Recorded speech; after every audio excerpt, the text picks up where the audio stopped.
بسم الله الرحمن الرحيم الحمد لله والصلاة والسلام على رسول الله وعلى آله وأصحابه ومن والاه. اما بعد، بعضی سوال ها می نویسند و آن سوال های متعلق به مجلس قضا هست، یعنی آن سوال ها رو باید قاضی جواب گوید و یک شخصی که علم دارد ولی قاضی نیست حق ندارد به آن سوال ها جواب گوید از نگاه شریعت. یعنی همه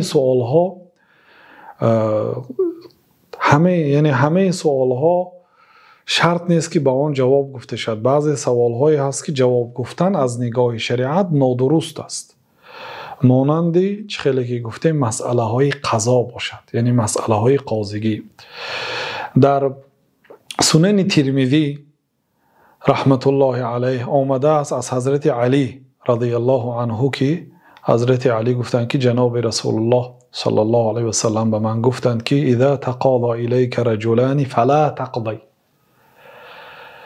تقضی للاول حتى تسمع كلام الاخر فسوف تدری کیف تقضی. اگر به نزد تو دو مرد شکایت کنند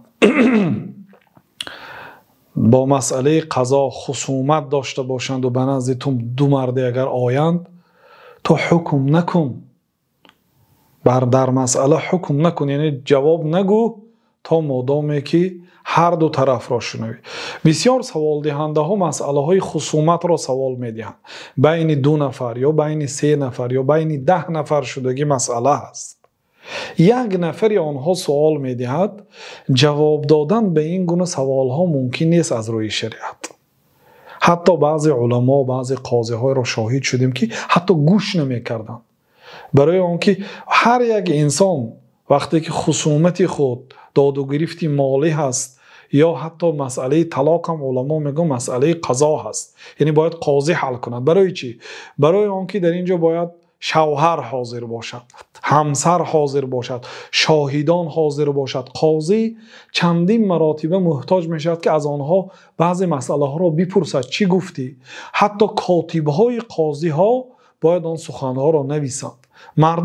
اکثر مردم عوام هستند، اکثر مردم علم ندارند و اگر یک سوال را 10 مراتبه پرسه 10 مراتبه 10 خیل جواب میگویند. حالت های میشود که بنابراین قاضی ها کاتب ها دارند و آن کاتب ها آن سخن ها را می نویسد. بله در شرایط امروزه قاضی های شرعی نیست، لیکن حتی اگر که نیست، لیکن مسئله قضایی هست از روی شریعت، مسئله‌ای که بین 2 گروه هست یا 2 شرکت هست یا 2 طرف هست، یک طرف را شنیده جواب گفتن ممکن نیست. و بعضی انسان ها جواب کوتاه میدیم که مسئله شما مسئله قضایی هست، یعنی مسئله را من نمیتوانم جواب گویم برای آنکه خصوم شما، حریف شما، طرف دوم عذر ندارد، نمیفهمند. بنابراین خواستیم در این باره یک نواری کوتاه کنیم. مسئله قاضیگی بین مردم مسئله وزنین است. در سنن ترمذی از جناب رسول الله صلی الله علیه و سلم حدیثی صحیح آمده است که گفتند که القضاة 3، قاضی ها به 3 گروه تقسیم می شوند. قاضیان فی النار و قاض فی الجنه. 2 قاضی به دوزخ می رود، یک قاضی به جنت. یعنی این معنای آن را دارد که 66% قاضی ها دوزخی است، 33% قاضی ها جنتی است. لیکن نه به این معنا، بلکه می شود که در بعض کشورها 100% قاضی ها دوزخی هستند. می شود در بعض کشورها در بعضی وقتهای و زمانها 100% قاضی ها اهل بهشت باشد. این تقسیمات پیامبر صلی الله علیه و سلم عمومی نوع قاضی ها هست که قاضی ها بر 3 قسم تقسیم میشن. 2 قسمی آنها دوزخی هستند، نسأل الله السلامة والعافیه. یک قسمی آنها جنتی هستند. بعد از اون پیامبر صلی الله علیه و سلم شرح دادن، گفتن که رجل قضا بغیر الحق فعلم ذلك فذاك في النار.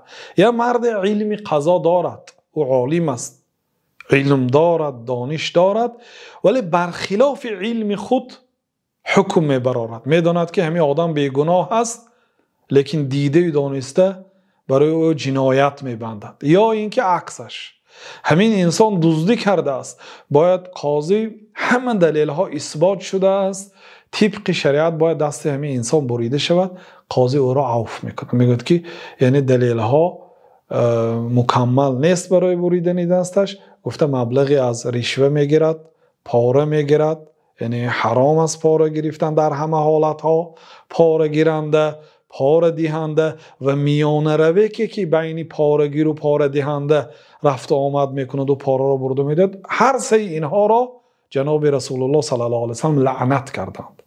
لعنت یعنی چی؟ از رحمت الله تعالی دور شود گفته دعا کردگی هستند و دعای جناب رسول الله صلی الله علیه وسلم مستجاب است. بنابراین هر کسی که زندگیش از روی پاره هست، وای بر حالتان، یعنی تصمیم گیرید از این عمل خود باز استید، یک زندگی رو جویید که بدون پاره باشد. کل لحم نبت من سحت فالنار اولی به. پیامبر صلی الله علیه و سلم میگه هر گوشتی که از پول حرام میسبزد، فرزندان شما هم از همون پول پاره امروز به وای رسیده ایستادند. همون گوشتاش کلام میشد، استخواناش کلام میشد، فرزند به کمال میرسد، از پول حرام به وای رسیده ایستاده است. فالنار اولی به. پیامبر علیه الصلاة و السلام گفتند که آتش دوزخ برای وی اولاتر است، آتش برای وی بهتر است از همین گونه پول مال حرام مردم گوشت شما سبزیدنه. خلاصه این قاضی های قسم اول است که علم دارد، ولی خواه به واسطه به سبب پاره گرفتن، خواه به سبب رازگی کسی طبق علمش حکم نمی کند، اینها دوزخی هستند. نوع دیگری قاضی ها و قاضی لا یعلم فاهلک حقوق الناس، قاضی که علم ندارد، دانشگاه با مبلغ پاره تمام کردگی هست، وظیفه را با پاره خریدگی هست، علم ندارد، در مجلس قضا نشسته است. این آدم علم نداره، حقوق مردم نیست و نابود میکند، حقوق مردم را پایمال میکند، ناحق حکم میکند برای اینکه علم ندارد. این هم دوزخی هست. و سومین نوع قاضی ها این است که قاض قضا بالحق فذلك فی الجنه، قاضی که علم دارد و طبق علمش حکم میکند، این قاضی در جنت است.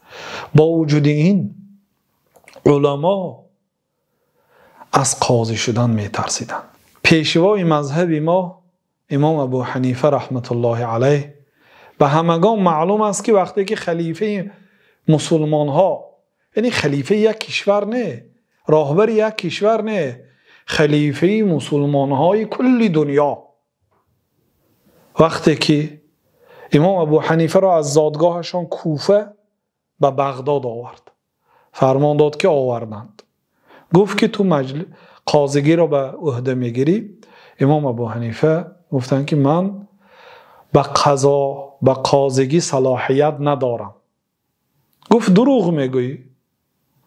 گفتند که امیر مؤمنین ها شهادت داد که من به قاضیگی سزاوار نیستم.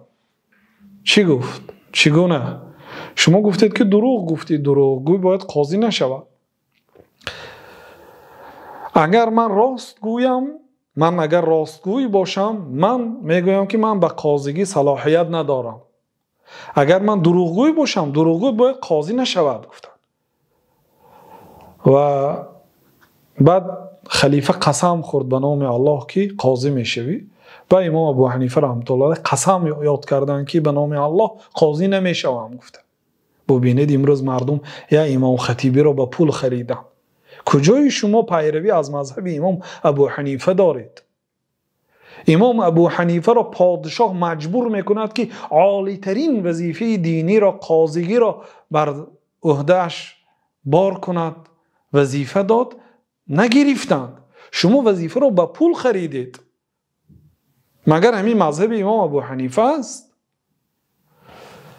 بعد یک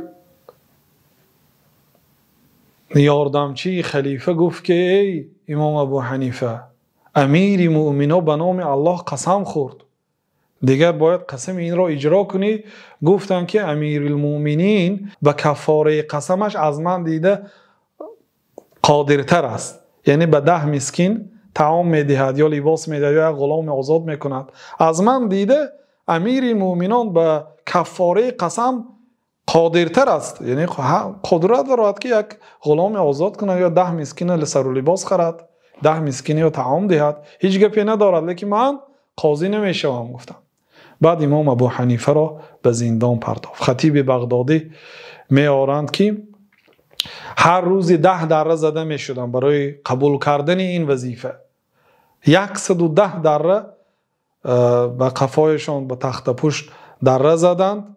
امام ابو حنیفه قبول نکردند. بعضی روایت ها میگوید که امام ابو حنیفه بعد از آن برای قسمشان شده چند روز قاضیگی کردند، لیکن این روایت عوام است. میگویند این روایت نادرست است. روایت صحیح این است که امام ابو حنیفه رحمت الله علیه در زندان وفات کردند. با روایت های هست که دید که بعد دره زدن هم وظیفه رو به عهده نمیگیرد، بعد زهر دادند و کشتند. میگم خلاصه قاضیگی یک مسئله هست، یک وظیفه هست که علما دوزانو می نشستن برای قبول نکردن این مسئله. بسیار سوال هایی که شما می دهید سوال های قاضیگی هست، یعنی انسان نمیتواند برای او از نگاه شریعت جواب گوید و باید در شهری که زندگی میکنید همراهی خصومتان یا اگر مسئله طلاق باشد همراهی همسرتان به نزد عالمی بروید که علم داشته باشد و امانت نگه داشته باشد. دو صفت، علم شرعی و امانت. امانت یعنی چی؟ امانت یعنی که به علمش خیانت نمیکنه، هر چیزی که داند طبق علم جواب میدهد، چیزی را روی خاطر نمیکند، آزاد باشد. همین گونه موافق شریعت اگر به سوال شما جواب گفته تاند به نزد همین ها روید. افسوس که یافتن این گونه شخصیت ها هم روز به روز در بین جامعه کم شده ایستاده است که این یکی از علامت های قرب قیامت است که علم در روی زمین کم میماند، عالم ها کم میمانند و شخصیت هایی که دعوای علم میکند بسیار میشود. گفتند الله المستعان و صلی الله و سلم علی نبینا محمد و علی آله و صحبه اجمعین.